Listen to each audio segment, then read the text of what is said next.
अस्सलाम वालेकुम जी। क्या हाल है?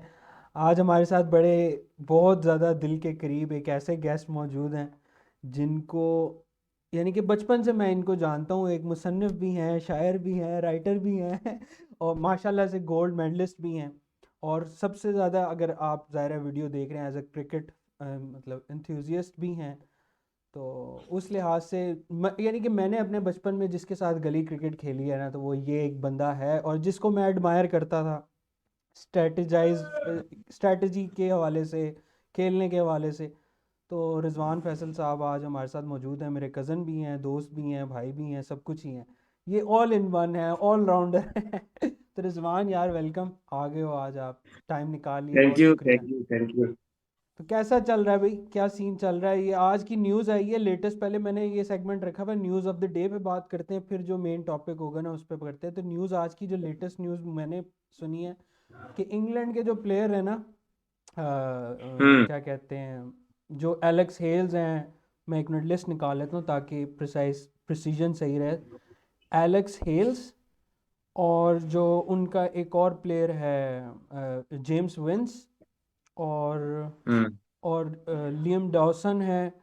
और एक यानी कि जो चार प्लेयर के नाम हैं, चौथे का मैं अभी आता है जहन में तो मैं बताता हूँ। तो इन चारों प्लेयर ने जो बांग्लादेश के खिलाफ सीरीज़ है ना, उसके खिलाफ कहा है कि भाई हम पीएसएल खेलने जा रहे हैं। तो इस न्यूज़ को कैसा देखते हो यार? यानी इसका उन्होंने सीरीज का कहा है या वो पीएसएल खेलने जा रहे हैं? नहीं, वो सीरीज़ नहीं खेलेंगे, पीएसएल खेलेंगे। हम्म। पाकिस्तान आ रहे हैं कि कहते हैं कि अच्छा भाई हमने इसमें पीएसएल खेलना है, वो ये कह रहे हैं। अच्छा इसमें ना एक चीज ये तो है पड़ी कि देखो, इसमें कोई शक नहीं है कि जो फ्रेंचाइज क्रिकेट है उसका सबसे बड़ा ब्रांड जो है वो आईपीएल ही है, मतलब पैसे के एतबार से और एक सारा सिलसिला। लेकिन पीएसएल ने इसमें कोई ना शक नहीं है कि विद इन नो टाइम जिस तरह से अपनी जगह बनाई है, वरना बीपीएल भी है या श्रीलंका की भी लंका प्रीमियर लीग है या अब बिग बैश तो खैर एक और तरह से हो जाता है। हम्म। लेकिन आईपीएल के बाद और खास तौर पर जो मुख्तलिफ प्लेयर्स का एक मुख्तलिफ राय है ना कि हम्म। जी जिस तरह से पीएसएल में बॉलिंग का मेयार है खास तौर पे वो आईपीएल का भी नहीं है, ये राय जो है मुख्तलिफ फॉर्मर क्रिकेटर जो हैं वो लेजेंड्स जो हैं उनकी तरफ से, जो कि मेंटोर रहे हैं, जैसे विमल रिचर्ड्स है, एक अरसे से पीएसएल के साथ वाबस्ता है। तो इस हवाले से बहरहाल एक इंटरनेशनल फ्रेंचाइज क्रिकेट में एक पीएसएल का पॉजिटिव रोल तो है। और ये बड़ी पॉजिटिव बात है कि अगर, और फिर इंग्लैंड देखें, मतलब ऑस्ट्रेलिया, इंग्लैंड और न्यूजीलैंड, बल्कि ऑस्ट्रेलिया और इंग्लैंड ही मुझे कहना चाहिए, ये तो ऐसी टीम्स हैं कि जिनको जिनके प्लेयर्स जो है अगर आपके पास आ रहे हैं ना, तो इट मींस कहीं ना कहीं पे आपका वो जो सिक्योरिटी वाला इशू है, अब तो मुकम्मल, हालांकि अनफॉर्चुनेटली लॉस्ट हुआ है पेशावर में, लेकिन ये वाला इशू एक मुकम्मल रिजॉल्व हो गया। और ज़ाहिर है इससे हमारे क्रिकेट को बड़ा, 10 साल तक हम, हमारी जो जनरेशन है, हमारी हम्म। जनरेशन एक पूरा एक एरा जो है वो नहीं देखा, मिस कर दिया हम लोगों ने। तो ये बड़ा अच्छी बात है इस सिक्योरिटी के पर्पज से भी, और उन खिलाड़ियों का आना, इंग्लैंड की टीम के खिलाड़ियों का इस तरह से कहना, पीएसएल के ब्रांड के लिए बड़ा कुछ आएगा। और मेरा तो ये इसमें अगर टेक लिखा जाए ना, तो मेरे हिसाब से तो उन्होंने सिर्फ पैसे ही देखा है। क्योंकि अभी आज मैं डिस्कशन सुन रहा था किसी की, तो वो ये बात कर रहे थे कि जो उनको वहाँ से पैसे मिलेंगे ना, क्योंकि बड़ा सिग्निफिकेंट फ़र्क है। अब सैलरीज की अगर हम इनकी बात करें तो ये हम्म। 145,000 पाउंड्स बनती है, यानी कि $150,000। तो ये कोई तकरीबन सवा हम्म। चार चार 4.5 करोड़ रुपए है। और अगर वो बांग्लादेश हम्म। की क्रिकेट खेलते हैं, वो जो जाहिर सी बात है, तो वो उनको 5,000 से पाउंड बनती है, जो कि पाकिस्तानी 15 लाख रुपए फ़ी मैच के हिसाब से कुछ इस तरह से एक फ़ीस है। तो वो कोई इतनी यानी कि इतना वाज़ेह फ़र्क मौजूद है कि एक तो मुझे तो ये फ़ील होता है। बाकी सिक्योरिटी एतबार से जो है ना, वो आपकी बात बिल्कुल यार सही कह रहे हो कि हमारा हमने बड़ा सफ़र किया है। लेकिन यह है कि हमने उसके लिए तगो भी बड़ी की है कि वापस लाने के लिए। और उसमें जो काबिल फ़हरिस्त नाम है जो उस टाइम था, वो नजम सेठी का, और आज भी वही हैं। तो शुक्र है कि चलो जी, अब हम इनको देखेंगे। तो खैर हम डिस्कशन की आगे करते हैं स्टार्ट। तो डायमंड कैटेगरी को आज हमने रिव्यू करना है, उसके ऊपर एनालिसिस करना है फॉरेन कैटेगरी की। तो सबसे पहले पेशावर ज़ल्मी से ही स्टार्ट करते हैं, मुजीबुर रहमान। और इसका मैं ऑडियंस को इनके स्टैट्स शेयर करता हूँ स्क्रीन पे साथ साथ, ताकि लोगों को नज़र भी आता रहे। तो मुजीबुर रहमान का जो रिसेंट अभी उन्होंने क्रिकेट खेली है अबू धाबी में, इनकी इसी महीने जनवरी में, सॉरी इसी महीने नहीं, अब तो फेब स्टार्ट हो गया। इसी महीने उन्होंने फिर इसी महीने गलती आज पता नहीं क्या, जनवरी के अंदर इन्होंने 5 मैच खेले हैं, जिसमें से एक में लास्ट 2 मैचेस में विकेटलेस रहे, उसके बाद एक विकेट ली, उससे पहले दो, 2 for 36 और फिर 2 for 16। और बैटिंग में तो एज सच कोई परफॉर्म नहीं किया उन्होंने ज़्यादा, लेकिन ये है कि विकेट्स रही, लेकिन आखिरी 2 मैचेस में विकेटलेस रहे। तो मुजीबर रहमान की साइनिंग पेशावर ज़ल्मी में, इसको यार रिजवान क्या क्या आप सोच रहे हो, क्या कैसा इम्पैक्ट? इसमें इसमें इसमें जो है ना वो मुजीब का ना, देखो मुजीब का मुझे अगर आप याद करें ना तो हमारी ना टीम की एक कारकर्दगी रही है, हमेशा से रही है। हम ना उन खिलाड़ियों को कि जिनको कोई पूछता नहीं होता, हम उन्हें ना स्टार बना देते हैं। मुझे अच्छे से याद है 2019 वर्ल्ड कप में अफगानिस्तान का जो हमारा मैच था, और हम्म हमने लास्ट भी जीता, और आखिरी मैच बांग्लादेश के साथ था। तो हम्म। पहला ओवर मुजीब ने कराया था, इनिंग्स का पहला ओवर, और फखर और इमाम लोग बैटिंग कर रहे थे, और इस तरह से खेल रहे थे जैसे कितना ही माइनास स्पिनर खेल लगा हुआ है। और फखर पहले ही ओवर में आउट भी हो गया था, वो जिस तरह से ऑफ स्पिनर है और लेफ्ट हैंडर के लिए थोड़ा सा ठीक है। और फिर उसके बाद ये हमने जो मैच शारजा में उनके खिलाफ, जो नसीम शाह ने जो दो फेमस उसके छक्के लगाए, उससे पहले हमने जो वर्ल्ड कप 2021 का था, जो दुबई में ही हुआ था, ठीक है ना, हम्म। जिसमें हम कप ऑफ इंडिया से जीते थे, उसमें भी अफगानिस्तान से हमारा मैच हुआ था। तो हमने मुजीब को, मुझे अगर अपनी मैं टीम के हवाले से बात करूं तो हमने तो हमेशा से मुजीब को बड़ी रिस्पेक्ट दी है, और मुजीब को इस तरह से खेला है कि जैसे मुजीब कोई अप्रोक्सीमेटली जो है ना वो शीनवान या मुरलीधरन से बस थोड़ा सा ही नीचे है, और उसकी बॉल और उसको इस तरह से करके कि जैसे पता नहीं कितना शानदार स्पिनर है। लेकिन मुजीब की कारकर्दगी डे बाय डे नीचे आई है, और खासतौर पर रिसेंट जो वर्ल्ड कप हुआ है अभी, जो हम लोग फाइनल नहीं जीत सके, तो उसमें मुजीब को ठीक ठाक फेंटी पड़ी है। ठीक है, उसकी रीजन ये है कि खैर वो एक ऑस्ट्रेलियन कंडीशन थी, उसकी बात हम यहाँ नहीं कर सकते, हमारे पास यहाँ पाकिस्तान कंडीशन डिफरेंट है।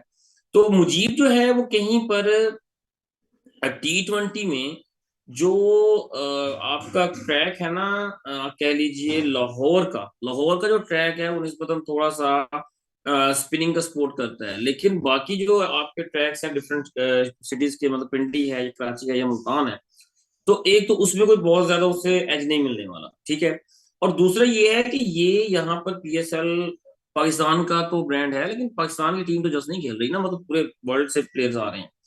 तो मुजीब को मेरा नहीं ख्याल है कि कोई सफलता, कोई कामयाबी उस तरह से मिलने वाली है जिस तरह से इसको पिक किया गया है। ठीक है ना, मतलब मैं इसको इतना रेट नहीं कर रहा, क्योंकि हाँ, हम अगर यही हमारी साथ से चीज होती, अगर यही हम लोग होते ना इसके साथ, जी पाकिस्तान के साथ कोई 3 T20 है, 5 T20 है, तो फिर मैं कहता कि जी मुजीब ने जो है ना कोई काम कर देना है, क्योंकि वो हम लोग स्टार्स बनाने में माहिर है चीजों में ना। तो ये वाला सीन है, मेरे ख्याल से ये इतना इतना साबित नहीं होगा। ये पहले था, लेकिन अब इसकी कारकर्दगी जो है मुसलसल डाउन आ रही है, मुसलसल नीचे आ रही अच्छा है आप, मुजीब की। अच्छा जब आपने लफ्ज़ यूज़ किया ना सफलता, मैंने कहा ये मंटो आ गया आपके अंदर। सादत हुसैन मैं मंटो, मैंने कहा ये ये आ ये ना गई, क्योंकि वो ये हिंदी हिंदी का वर्ड है, हिंदी का वो वर्ड। असल में पता है क्या, तो हिंदी हम व्यूअर्स लोगों भी को ना हमारे वो एंटरटेन हो रहे होंगे यार, आप लोगों का भी ख्याल हम पूरा सफलता से रखा जाए। नहीं, खैर। उसमें ये है कि हमारा सीन ये होता है कि जब हम कोई मैच जीतते हैं ना, तो हम उस मैच की, और खासतौर पर अगर इंडिया से जीते हो या ऐसा कुछ हो, तो हम उसकी हिंदी कमेंट्री वो फेसबुक वीडियोस में कहीं ना कहीं आ जाती है ना, तो वो हाँ आकाश चोपड़ा के इस तरह के वर्ड्स होते हैं, तो वो बड़ा मजा आ रहा होता है, तो वो कोई एक आधे वर्ड्स जो है ना जेब में रह जाते हैं, ये वाला सीन होता हाँ, तो खैर मैं इसके मुजीबर रहमान पे थोड़ा सा यही है कि अगर बात करें कॉम्बिनेशन का पेशावर ज़ल्मी के हवाले से, तो बाबर आजम की एक बड़ी साइनिंग है। और आई डोंट नो कि बाबर आजम ने इसके साथ क्या सोच के प्लानिंग करेंगे, क्योंकि रिसेंटली पाकिस्तान के अंदर बाबर आजम की कैप्टनसी को लेके काफ़ी ज़्यादा रिजर्वेशंस रही हैं। तो अब ये है। सिर्फ देखना बाकी है कि ये बाबर आजम यूटिलाइज अपनी प्लेइंग 11 को, क्योंकि उनके पास रिसोर्सेज तो हैं, क्योंकि जितनी भी साइनिंग आपकी टीम के अंदर कॉम्बिनेशन बनेगा, जो अवेलेबल हैं जो अवेलेबल नहीं है। अब जैसे मुजीबुर रहमान है, उनका तो एज सच तो कोई इतना वो रिप्लेसमेंट भी अनाउंस नहीं किया गया करंटली। तो ये बाबर आजम पे है, उसको किस तरह से यूटिलाइज़ करते हैं, बाकी कैलिबर तो उस बंदे का है। नेक्स्ट हम बात करते हैं शेन रदरफोर्ड की। रदरफोर्ड ने रिसेंटली जो T20 क्रिकेट खेली है, 31 जनवरी को 14 स्कोर, 29 को 4, 28 जनवरी को 22, उससे पहले 56 नॉट आउट और फिर 27 नॉट आउट। तो इसके बारे में रिजवान बता यार, शेन रदरफोर्ड पेशावर जल्मी का अच्छा, लेके इसका तो इसका बड़ा इसके साथ इम्पैक्ट रहा है। ना मैं थोड़ा सा बात जो है ना बाबर की भी स्टार्ट में हुई है। तो बाबर जो है ना वो कहीं पर रिसेंटली प्लेयर ऑफ द जो है ना वो भी रहा है, ईयर भी रहा है। और हम्म। लेकिन बाबर की ना कप्तानी पिशावर जल्मी के लिए ना बड़ी क्रूशल होगी। हम्म। क्योंकि बाबर का जो एलिगेशन है ना, खासतौर पर एक खास एलिगेशन है ना यार, कि देखो बाबर जो है ना जो सोच के आता है ना, प्री प्लान कप्तान जो सोच के आता है बाबर वही करता है। सिचुएशन हम्म। चेंज हो जाए ना हो जाए, बाबर की गेम वही खड़ी होती है जी। मैंने अगर इस एक का सोचा होगा कि जी 16वां ओवर फलां करवाएगा, तो चाहे सिचुएशन चेंज हो गई जी वही करवाएगा। तो ये बाबर की चीजों में चेंज करने की जरूरत है। और पेशावर जल्मी जो है वो पीएसएल की तगड़ी टीम रही है, ठीक है ना। और हमेशा से पेशावर जल्मी सेमीफाइनल फाइनल, मतलब कभी भी वो ऐसा नहीं हुआ कि वो शुरू में नॉकआउट हो जाए। तो पेशावर जल्मी हमेशा से एक टफ टाइम देती है अपने कम्पिटिटर्स को, ठीक है। और जहां तक बात है इसकी रदरफोर्ड की, तो ये देखें मतलब खिलाड़ी की जो फॉर्म है T20 में, ऐसा सच ना फॉर्म लगना या फॉर्म खत्म होना ये बहुत ज्यादा मैटर नहीं कर रहा होता।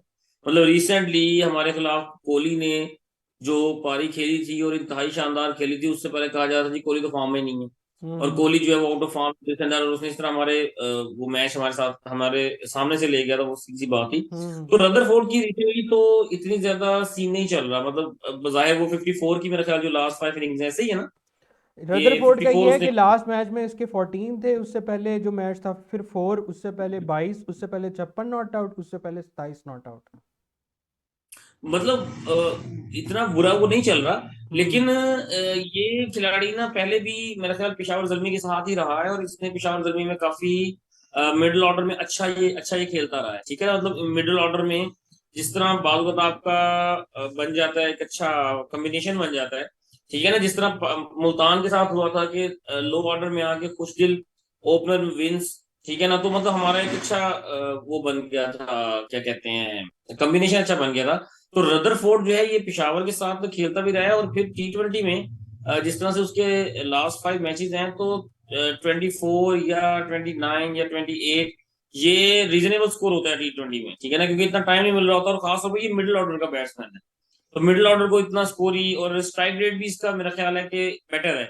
ये बेटर। अप्रोक्सीमेटली जो है वो अग्रेसिव प्लेयर है, और ये इसका टी मतलब ट्वेंटी के मॉडरेट अंदर प्लेयर। 119 का स्ट्राइक रेट है, लेकिन अगर पीएसएल की टर्म्स में बात करें ना, तो अगर पेशावर जल्मी ने जीतना है, क्योंकि एक ऐसा प्लेयर, क्योंकि बाबर आजम की हमने वैसे तो बात कर चुके हैं, अगर उसकी नेचुरल गेम की बात की जाए, वो एक फिनिशर नहीं है। कोई दुनिया जैसा मर्जी कहे दुनिया का बेस्ट बैट्समैन है वो है, उसको अगर आपको कहो ना कि भाई 6 बॉलों के अंदर 20-25 स्कोर चाहिए, वो नहीं कर सकता।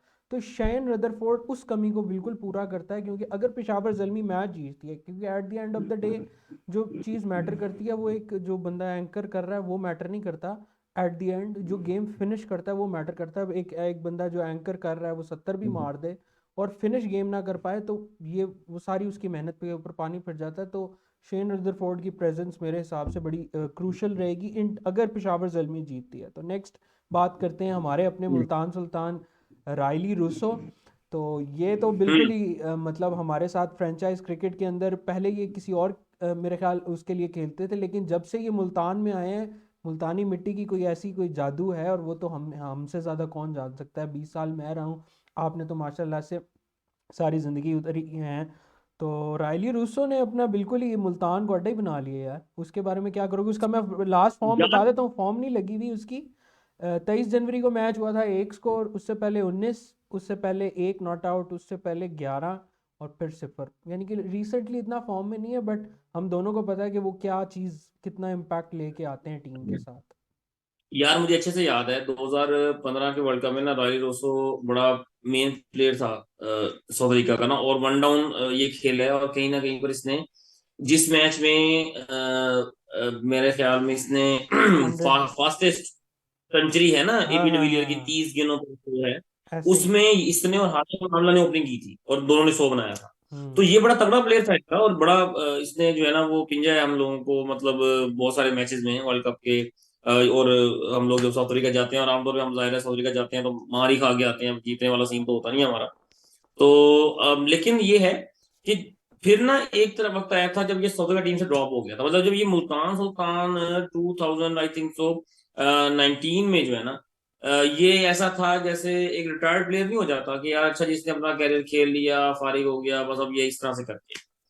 तो इसने मुल्तान सुल्तान में ये आया, तो भाई इसने, मुझे अच्छे से याद है कि 2000 आई थिंक सो के 20 का पीएसएल था।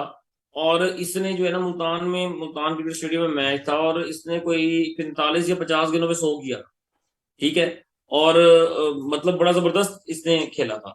और फिर उसके बाद से इतना कंटिन्यूसली फ्रेंचाइज क्रिकेट में रिवाइव इसने किया कि ये दोबारा साउथ अफ्रीकन टीम में आ गया, हम्म नेशनल टीम हम्म में आ गया। हम्म ठीक है। तो इस वक्त ये इस जो है T20 का वर्ल्ड कप हुआ है, तो ये नेशनल टीम में शामिल था उनकी। तो कहने से मुराद ये है कि ये तो इस वक्त वो प्लेयर हो गया कि जो करंट खेलने वाला प्लेयर है, यानी एक्टिव प्लेयर है।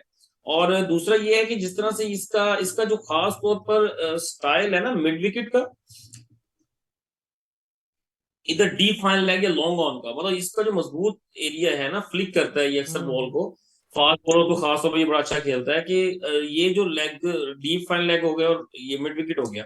तो इस एतबार से अच्छा, मिलर और इसका यानी साउथ अफ्रीकन की जो टीम है, उसमें लोअर ऑर्डर में मिलर का और इसका किरदार बड़ा क्रूशियल होता है। हम्म तो ये एक इस वक्त कहना चाहिए कि दुनिया क्रिकेट का एक जबरदस्त खिलाड़ी है। ठीक है। और खासतौर पर इस सेंस में जब फिनिशर, हम्म ये वो खिलाड़ी है कि अगर आपको जी मुल्तान सुल्तान को जी आखिरी 2 ओवर में 28 चाहिए, हम्म 3 ओवर में 45 चाहिए, हम्म, तो ये क्रीज पे खड़ा है तो मुल्तान को, क्योंकि लोअर ऑर्डर में मुल्तान के पास कुछ दिल भी खड़ा होगा।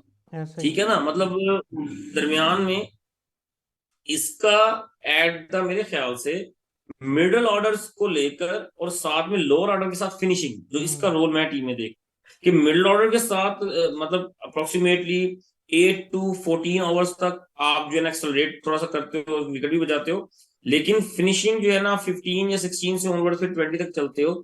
और ये अगर आपके साथ पास खड़ा है, तो मुल्तान सुल्तान जो है ना वो कहीं पर अच्छे मैचेस फिनिशिंग करने के बाद से अच्छी कंडीशन में होगा। तो इसमें बड़ा इसका वाइटल रोल होगा मेरे हिसाब से। नहीं, उसके अलावा मैं अगर इस पे थोड़ा सा ऐड ऑन ये करना चाहूँगा कि जो ये इस तरह के ये प्लेयर्स हैं, रायली रूसो का जो अगर एग्जांपल देना चाहूँ, ये इस तरह के प्लेयर हैं जिस तरह शाहिद अफरीदी है ना, वै कि अगर ये चल गए, इमरान नज़ीर हो गए या डेविड मिलर हो गए, कि ये उस तरह के प्लेयर नहीं है कि जो साथ साथ एंकर भी करेंगे और साथ साथ फिनिश भी करेंगे, ये नहीं है।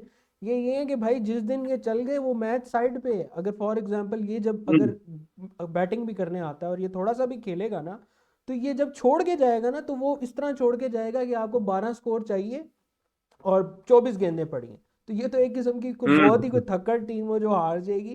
वरना जब ये चलेगा तो फिर और कोई नहीं चलेगा। खैर, नेक्स्ट बात करते यार हैं। मुझे ना हाँ। ये वाली बात पे ना मुझे वो जिस तरह ये गिलक्रिस्ट हो गया या अफरीदी हो गया, सहवाग टाइप, वो हम्म, ना इमरान खान की बात याद आती है कि भाई जिस तरह वो पर्टिकुलर लैंग्वेज में कहता है ना कि जी जे मीदा चल गया।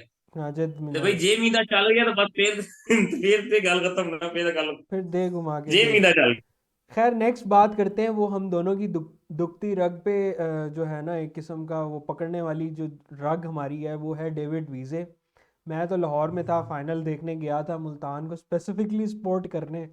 और गया। 16वें ओवर तक काफ़ी हद तक यही था कि भाई हम ले जाएंगे, क्योंकि उनका 115 स्कोर था। तो और ये बात भी, अभी हाँ। डेविड वीज़े की वर्ल्ड कप की फॉर्म की मैं बात करूं, लोगों को मैं इसके अभी देख लेते हैं रीसेंट स्टैट्स क्या हैं। लेकिन रीसेंट स्टैट्स जब तक खुलते हैं तब तक मैं आपको एक मिनट। हाँ, ये रीसेंट स्टैट्स इसके खुलते हैं तब तक मैं बताऊं कि अब वर्ल्ड कप के अंदर भी ये जो नमीबिया बाहर जिस मैच में हुई है, उस मैच में भी जो इस बंदे की आखिरी शॉट थी ना, ये अगर कोई दुनिया का कोई भी ग्राउंड होता, वो 6 था। वो ऐसा कोई था कि ज़ाहिर है ऑस्ट्रेलिया के अंदर इतने बड़े बड़े ग्राउंड होते हैं और बिल्कुल बाउंड्री के ऊपर कैच हुआ। तो इनके रीसेंट फॉर्म बेशक लगी हो, अब जैसे अब ये रीसेंट फॉर्म 35 है, 22 not out, 0, 7 not out, 5 not out. अब ये देखो, ये भी चीज़ आपको काफ़ी बता रही है कि 5 नॉट आउट, 7 नॉट आउट, यानी कि आउट ऑफ 5 इनिंग्स 3 में ये बंदा नॉट आउट रहा है, और एक में 0 और एक में 35। तो खैर, अगर ये इनके नंबर्स ये भी ना इनके हक में बोल रहे होते, तो इनकी प्रेजेंस ऑफ फील्ड ही इतनी ज़्यादा अच्छी और इतनी ज़्यादा इम्पैक्टफुल है कि वो बंदा जब तक खड़ा है ना, तो ये बंदे को डर ही होता है ये मैच साइड पे ना ले जाए। और हमारे साथ तो अनफॉर्चुनेटली पिछले साल हुआ है। तो डेविड वीज़े पे ओवर टू यू यार। नहीं, वो ये वाली बात ठीक है, असल में ये भी लाहौर से एसोसिएटेड है। अच्छा, हम्म इस तरह के प्लेयर्स के साथ ना एक फ्रेंचाइज की भी एक बड़ी ना अटैचमेंट सी हो जाती है ना, जो विद हार्ट एंड सोल एक ही फ्रेंचाइज के साथ खेल रहे होते हैं। जैसे धोनी ने सीएसके के साथ सारा कैरियर दे दिया, या रोहित शर्मा मुंबई इंडियंस के साथ हो गया, या आरसीबी के साथ हो गया, कोहली हो गया। मतलब एक तो होती है चीजें, जैसे हमारे इधर मतलब बहुत सारे प्लेयर ऐसे हैं कि जिन्होंने ना चीजें, जैसे सरफराज है, डेफर से कैप्टन है, कोयटा ग्लैडिएटर में ही है ना। तो इस हम्म तरह से करके उनका एक अपना होता है। तो विजय का ना ये है कि हमेशा से लाहौर के साथ कनेक्टेड रहा है। लेकिन अच्छा, विजय को जो एडवांटेज है ना, वो दो हैं। एक तो इसकी हाइट बहुत अच्छी है। रिगार्डिंग नॉर्मली एक अच्छी हाइट का ना ये फायदा हो जाता है कि अक्सर आजकल लो यानी कि आखिरी जो ओवर्स होते हैं, डेप्थ ओवर्स होते हैं, हम्म उनमें स्लो बाउंसर, तेज बाउंसर, शॉर्ट बॉल, अच्छा टॉप एज खड़े होने, मतलब ये बड़े उसमें जब भी मैंने देखा है कि इसको बॉलर्स ने इसको ट्रैप करने की कोशिश की है ना, ये भाई बैकफुट पे बड़ा बड़ा बड़ा तगड़ा प्लेयर। बॉल पीछे आता है और ये टाइम लेके लपेटा जो लगाता है ना, ये मिड विकेट के ऊपर से छह का और इधर से छह का, तो वो बंदा कहता है भाई ये वाली बॉल तो इस पे ट्रैप हो नहीं सकती इसकी। हम्म। अच्छा, टेल ये कहीं पर खेलता है सातवें नंबर पे, आठवें सातवें इस पे, ठीक है। अच्छा, सुमित पटेल के साथ इसकी मुझे याद है कि बड़ी अच्छी ना लोअर ऑर्डर में लाहौर के पास बड़ा अच्छा इनके पास स्पेस होती है। लेकिन सुमित पटेल इतना अच्छा प्लेयर नहीं है, फिनिशर नहीं है, हिटर नहीं है। लेकिन ये मैजिकल, जैसे तूने जिक्र किया ना भाई, ये मैजिकल स्टाइल है कि अगर 15 गेंदों के ऊपर 35 भी चाहिए तो भाई वीजा खड़ा है तो वो कर सकता है। अच्छा, अच्छा, आखिरी आवर्स में ना लॉन्ग हैंडल यूज करता है ये, ठीक है। और लॉन्ग हैंडल के साथ छक्का मारना और फिर उस तरह से अपनी हाइट का फायदा उठाना। अच्छा, फिर उसमें कहीं पर स्ट्रोक मेकर है। हम्म मैंने इसकी बड़ी कम शॉटें देखी हैं कि भाई जो इसके ना एक होता है कि थिन एज लग गया, मतलब बॉल अगर इस पे बैट पे आ गई है तो normally sweet spot of the bat पर ही आती है इसकी बॉल, ठीक है ना। उसमें यानी चीजों को इसकी जो टाइमिंग है, या इसकी जिस तरह यार हमारा अब्दुल रजाक होता था, हम्म। मतलब अब तक बात की अगर हम याद करें अपनी चाइल्डहुड की मेमोरीज को, तो उसके जो बॉल बॉल आ गई है ना लपेटे पे, तो भाई वो गया, फिर वो फिर रुकने वाली नहीं है, और वो क्राउड में ही हम्म बॉल मिलेगी आप, मैं ठीक है ना। समझ। तो ये इस तरह का है। और फिर at the same time he is very useful regarding 4 overs 3 overs, ठीक है ना। मतलब ऑलराउंडर है हम्म और अच्छी बॉल डालता है, ठीक है। आप ये नहीं कह सकते कि वो बैटिंग ही है और बॉलर उसका सीन नहीं है। हम्म तो ये जबरदस्त इनका है खिलाड़ी। और इसने पिछले 2 सीजन में हमारे खिलाफ फाइनल में तो है सो है, उसके अलावा उसने पिछले सीजन में भी इसने लाहौर के लिए बड़ा अच्छा इसने यानी कि प्ले किया था। हम्म। यानी कि की प्लेयर्स में आता है ये लाहौर के। चल तो आगे। अच्छा, ये जाहिर है लाहौर के लिए लो और लोअर ऑर्डर में हम्म फिनिशर के तौर पर, और खासकर बॉलिंग में भी उनका, यानी ऐसा बंदा जो स्क्वाड को बैलेंस कर देता है आपके। ऐसे ही है। मैं ये समझ अब के बारे में आगे कहूंगा। मूव ऑन करते हैं क्योंकि ये है कि टाइम थोड़ा मुख्तसर सा है और फिर हमने आगे भी करना है। तो अब ये है कि आगे जेम्स विंस है, उसके बारे में डिस्कस कर लेते हैं। तो जेम्स विंस मुल्तान के का पास। नहीं, ये मुल्तान के साथ नहीं है, ये है कराची के साथ। कराची ने इस बार इस पे अच्छा, साइन किया।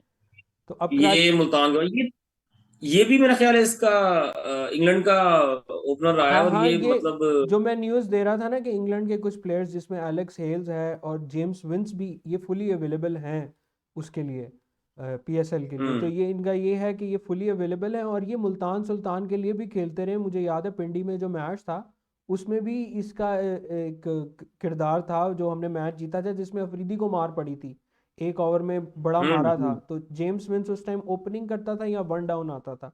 लेकिन रीसेंट इसके इतने अच्छे कोई स्टैट्स नहीं है। नहीं सॉरी, अच्छे तो बहुत हैं भाई, सॉरी गलती हो गई। आखिरी 2 मैचों में नहीं चला, 1 और 4, उससे पहले 76, उससे पहले हम्म। 83 नॉट आउट एंड फिर 65। तो जेम्स विंस को रिव्यू करो। और ये है कि T20 में इनका 128 का स्ट्राइक रेट है, तो ये अवेलेबल भी फुली हैं। तो इनके रिप्लेसमेंट की भी अब ज़रूरत नहीं है। तो अब इसके बारे में। अच्छा, एक चीज ना और भी है बड़ी, कि अगर हम थोड़ा सा देखें ना इंग्लैंड के प्लेयर्स को लेकर, हम्म तो यार 2015 वो वर्ल्ड कप था जब बांग्लादेश से हार के England out out of the world cup हो गया था इनिशियल स्टेजेस पर। Hmm and then 2019 was the world cup जहां इंग्लैंड चैंपियन बन गया। And then 2022 was the world cup कि इंग्लैंड चैंपियन बन गया। तो इंग्लैंड के तो बॉस किसी प्लेयर को भी ना आप T20 या वनडे हो, दोनों सूरतों में उसे आप डिनाई कर ही नहीं सकते। हम्म। एलेक्स सेल्स हो गया या जेम्स विंस हो गया या इनके, अच्छा बटलर वगैरह तो खैर नहीं आए होंगे। तो मतलब ये प्लेयर वो हैं कि जो इंग्लैंड ने अपना ना स्टाइल क्रिकेट का चेंज कर दिया, वनडे हम्म। क्रिकेट बिल्कुल डिफरेंट हो गई। हम्म। तो इसका, और ये पता है क्या, ये मैं कहूंगा कि जिस तरह इंटरनेशनल क्रिकेट में वार्नर है, ठीक है, बटलर है, अच्छा मतलब ये उन खिलाड़ियों में आता है कि जिसका काम ये है कि बॉस उन्हें पावर प्ले जो 6 ओवर है ना, उसमें तूने बोर्ड पे 55-60 करने हैं मिनिमम। हम्म। ठीक है, इंग्लैंड तो खैर अब इससे भी आगे चलता है, इंग्लैंड तो अब 60-70 पे चला जाता है। वर्ल्ड कप में उसने ऐसा किया भी इंडिया के खिलाफ। तो ये उन प्लेयरों में है कि भाई अच्छा मुस्टरद प्लेयर और फर्स्ट 6 ओवर, ठीक है ना, मतलब जबरदस्त प्लेयर है ये। और अगर ये और बंदा अक्सर इसके, अच्छा इसका परफॉर्मिंग एरर, ये परफॉर्मिंग सॉरी मार्जिन भी हम्म। 60% से ज्यादा होगा कि अगर ये 10 मैच खेलता है ना, हम्म। 6 से ज्यादा मैच में चलेगा ये, और जिसका ये सीन और है। ये इसको मैं सेकंड कंक्लूड करता हूँ इससे कि ये इंग्लैंड के जितने भी प्लेयर्स हैं वो सारे मॉडर्न डे क्रिकेट को समझते हैं, और जिस तरह से टेस्ट क्रिकेट में उन्होंने हमारे साथ किया वो भी बिल्कुल एग्जैक्टली इस चीज़ की अक्कासी करता है। नेक्स्ट इंग्लैंड के जो प्लेयर हैं जिसको रिव्यू करना है वो है जेम्स फुलर। अच्छा, इसका जो रीसेंट फॉर्म है वो ये है कि लास्ट मैच में एक स्कोर, और फिर उससे पहले नहीं खेला, फिर उससे पहले 27 स्कोर, 8 नॉट आउट 11। और ये भी आई गेस कराची किंग्स ने लिए, हाँ ये भी कराची किंग्स की साइनिंग है। तो जेम्स फुलर ये भी इंग्लैंड के हैं, ये भी फुली अवेलेबल होंगे। इसके बारे में क्या कहते हैं? ये भी फुली अवेलेबल है। हाँ ये भी फुली अवेलेबल। हाँ नहीं, ये सेम इंग्लैंड के जो प्लेयर्स है ना, वो जो नए आने वाले भी है ना, वो उनकी जो मेंटल अप्रोच है ना वो बड़ी डिफरेंट हो चुकी है इंग्लैंड की। हम्म। इंग्लैंड का कोई भी प्लेयर होगा उसका स्टाइल डिफरेंट ही होगा, उसकी अप्रोच डिफरेंट होगी, और वो बहरहाल वाइटल साबित होगा, हेल्दी साबित होगा। और ये मतलब खास तौर पे वो रिसेंटली खेल के भी जा रहे हैं यहाँ से, तो हम्म। उनका कंडीशन से भी उन्हें ऑलरेडी एक स्पोर्ट है पड़ी कि वो जानते हैं कंडीशंस को। तो ये तो खैर जेम्स वेंस और फुलर हो गए। नेक्स्ट जो है वो है इस्लामाबाद यूनाइटेड की फजल हक फारूकी अफ़गानिस्तान से। उसके बारे में हम बात करते हैं, और उसके जो स्टैट्स हैं वो रिसेंटली उन्होंने जो खेला है, इनकी 3 for 13 विकेट्स ली हैं, फिर एक विकेटलेस मैच था, उससे पहले 1 for 39, फिर 2 for 27 और 0 for 28। तो मतलब एक अच्छा टच दे सकते हैं इस्लामाबाद को स्पिनर्स। क्या इस्लामाबाद इसको यूटिलाइज करेंगे फजल हक फारूकी को? प्लेइंग 11 में जगह इसकी बनती है तेरे ख्याल से, या कोई नहीं? यार, मेरे ख्याल से वैसे ना ये कोई इतना अच्छा बॉलर साबित नहीं होगा, क्योंकि मुझे अच्छे से याद है कि अफगानिस्तान के पास हमेशा से स्पिनर अच्छे रहे हैं, और फास्ट बॉलर ना उनके ऐसे ही होते हैं, क्योंकि फास्ट बॉलर का स्पीड हो जाए या वैरायटी हो जाए या स्विंग हो जाए, ठीक है, बास प्लेयर्स होते हैं स्विंग इतनी अच्छी होती है कि जी स्पीड मैनेज कर जाते हैं, बास की वैरायटीज इतनी अच्छी होती हैं, slow bouncer, yorker, slow ball, leg cutter, off cutter. तो ये हमें, मेरा नहीं ख्याल कि कोई बहुत ज्यादा क्योंकि तब्दीली शादाब ला भी सकता खेल है। रहा है ना, शादाब भी तो एज ए स्पिनर खेलेगा। तो इस्लामाबाद यूनाइटेड में एज ए स्पिनर और फिर फास्ट बॉलिंग में उनके पास हसन अली है, कॉम्बिनेशन बनता भी नहीं है। मैं एग्री करता हूँ। इसका इसका टीम, मेरा नहीं ख्याल है शायद इसे प्लेइंग इलेवन में भी जगह मिले ना, हाँ, फहीम अशरफ भी मैं उधर ही होगा। लेकिन ये भी हो सकता है ना कि असल में सीन ये है कि इस्लामाबाद यूनाइटेड के पास अगर स्पिनर्स की बात की जाए, तो स्पिनर्स में ऐसे, क्योंकि देखना उनके पास रुमान रईस है, इबरार अहमद भी है। तो इबरार अहमद भी, अगर अगर आप इबरार अहमद आपके स्क्वाड में, और उसकी जिस तरह से रीसेंट फॉर्म थी, तो इबरार अहमद की ज़्यादा प्रोबेबिलिटी है, क्योंकि जब आप एक फॉरेन बंदे को खिलाते हो तो वो आपकी चार जो प्लेसेस हैं उसको भी जगह मार देता है। तो ये भी एक बिल्कुल सही है। अच्छा, ये अब है, ये अब हम दो बंदों की बात करेंगे, जेसन रॉय, क्योंकि वो फुली अवेलेबल नहीं है, और उनका रिप्लेसमेंट है विल जैक्स। तो पहले मैं जेसन रॉय के थोड़े रीसेंट स्टैट्स अगर उसके हैं वो दिखा देता हूँ, और फिर विल जैक्स के बता देता हूँ, ताकि फिर उसके ऊपर ना इकट्ठे दोनों बात कर लेना ताकि टाइम बचे। अच्छा जी, इंग्लैंड साउथ अफ्रीका की सीरीज़ में 9 स्कोर, उससे पहले 113 मारा है इन्होंने ओडीआई में।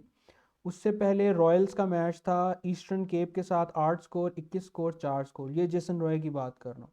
और विल जैक्स का जो रीसेंट फॉर्म है, जो इनका रिप्लेसमेंट है, वो 62 और एक विकेट ली उसी मैच में। 62 रन मारे हैं और एक विकेट ली, फिर 4 स्कोर किया है, 2 विकेटें ली, 56, 34।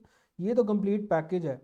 विल जैक्स जो है बैट और बॉल दोनों के साथ ये एक बड़ा हैंडी है, और इन दोनों की आपस में अवेलेबिलिटी, तो आई गेस ये दोनों एक दूसरे की चीज़ मैच करते हैं। क्या ख्याल है?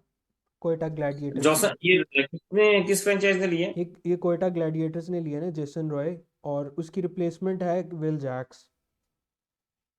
अच्छा, ये भी रॉय भी हमेशा इसी से खेलता रहा, इस तरह वाटसन ने जब भी खेला था कोयटा से ही खेला था। हम्म। तो भाई रॉय के बारे में तो मेरा ख्याल है कोई कहने की जरूरत ही नहीं है, जिस तरह से वो एक टॉप क्लास ओपनर्स में से उसका नाम आता है, ठीक है, जॉनी बेस्टो, वार्नर, ये हो गए। तो रॉय तो मतलब खड़ा हो जाए तो भाई सिंगल हैंडेडली, और फिर उसका वो एक प्रॉपर बैट्समैन है, ठीक और है। लाहौर के साथ पिछले साल गेम, किया था, लाहौर के साथ।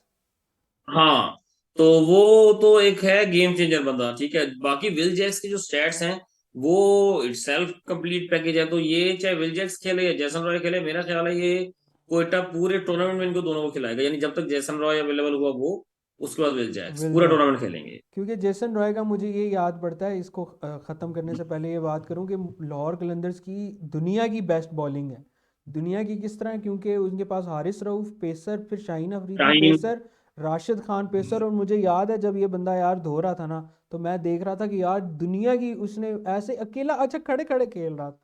तो ये बड़ी एक खड़े खड़े ज़बरदस्त। खेल, सिंगल तो नेक्स्ट पिक जो है वो, सिंगल हैंडेड। हाँ नेक्स्ट जो है वो ओडिन स्मिथ और पिटोरस की पिक है। ये दोनों आपस में रिप्लेस कर रहे हैं। अच्छा, ओडिन स्मिथ को पिछले साल मुल्तान ने लिया, लेकिन उसको खेलने का मौका एज सच नहीं मिला ओडिन स्मिथ को। लेकिन मैंने उसकी T20 के अंदर, यानी कि जब स्टैट्स देखे, उसकी हाइलाइट्स देखी ना, वो बॉल भी बड़ी ज़बरदस्त करता है, और बैटिंग भी वो, क्योंकि वेस्ट इंडीज़ ही है, तुम्हें पता है उनका हाथ जो है इस तरह लंबा और इतना वो, यानी कि जिस तरह से वो एक फ्लिक करके मारते हैं जैसे क्रिस गेल की शॉट होती थी, तो ये बड़ी पक्की इनकी शॉटें होती हैं। तो ये इसको पिछले साल भी मौका नहीं मिला, इस साल फिर कोयटा ही ने इसे साइन किया ओडिन स्मिथ को। रीसेंट फॉर्म की बात करें, 1 स्कोर, 6 स्कोर, 25 नॉट आउट और 10 स्कोर। और विकेटों में अगर बात करें तो एक में 1 मिनट सॉरी, मैं ऑडियंस को भी साथ दिखाता चलूँ।